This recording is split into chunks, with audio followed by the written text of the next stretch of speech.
शायरी जो है वो हमारे इस जो हमारे जहन में मौजूद जो तसव्वुरात हैं उनके साथ दोनों काम करती है।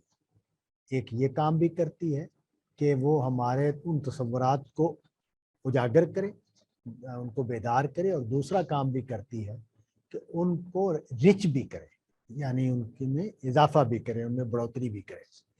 और ख़ास तौर पर जो शायरी है इसमें ये काम बहुत ज़्यादा होता है। और लफ्ज़ जो है उसको जामिद एंटिटी या वहदत के तौर पर शायर इस्तेमाल नहीं करता, बल्कि उसको एक लिक्विड के तरह लेता है और उसकी शेप्स जो हैं उनको तब्दील करता रहता है। यानी शायरी के कालब में लफ्ज़ जब आते हैं तो वो अपने मानी में या इजाफा करते हैं या तब्दीली करते हैं या कमी करते हैं। ये काम उनके साथ होता रहता है। इसके नतीजे में होता ये है कि जब हम शायरी पढ़ने लग जाते हैं और शायरी को समझने लग जाते हैं तो हमारा लफ्ज़ के बारे में जो तसव्वुर है वो रिच हो जाता है, और लफ्ज़ के साथ हमारा जो बर्ताव है उसमें भी एक रिचनेस पैदा हो जाती है।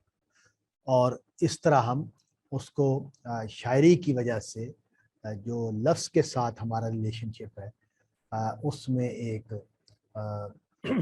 एक जान पैदा होती है। तो मेरे एक उस्ताद हैं, उन्होंने बड़ी अच्छी बात कही कि जो ज़ुबान है हमारी उसमें जायके चखने की सलाहियत है, और वो कई जायकों को पहचानती है। लेकिन अगर कोई आदमी जो है वो किसी जंगल में आबाद है और वहाँ उसको सिर्फ पत्ते ही खाने के लिए अवेलेबल है, तो वो मुख्तलिफ दरख्तों के पत्तों के जायके को पहचान पाएगा।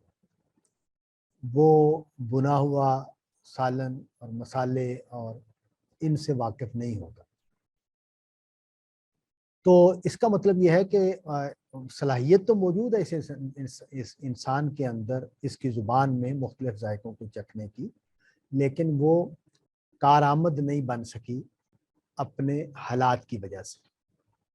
इसी तरह जो अफराद शायरी नहीं पढ़ते या शायरी की तरफ उनका रुझान नहीं होता या शायरी से पूरी तरह लुत्फ़अंदोज़ होने की उनमें अहलियत पैदा नहीं की जाती, तो उसका नतीजा ये निकलता है कि वो लफ्ज़ की जो मुख्तलिफ पहनाइयाँ हैं, पहनाई से मुराद होती है उसकी वसअत, उसका दायरा, और लफ्ज़ में जो मुख्तलिफ इम्कानात हैं और उससे रूशनास नहीं हो पाते, और उनका शऊर जो है वो तरक्की नहीं कर पाता।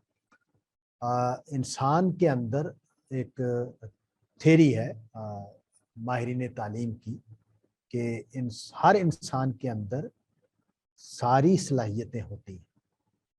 फ़र्क सिर्फ ये है कि उसके हालात या उसकी ज़िंदगी कुछ चीज़ों को एक्टिवेट कर पाती है और कुछ चीज़ों को एक्टिवेट नहीं कर पाती, या कुछ चीज़ें एक्टिवेट होती हैं और कुछ चीज़ें एक्टिवेट नहीं होती।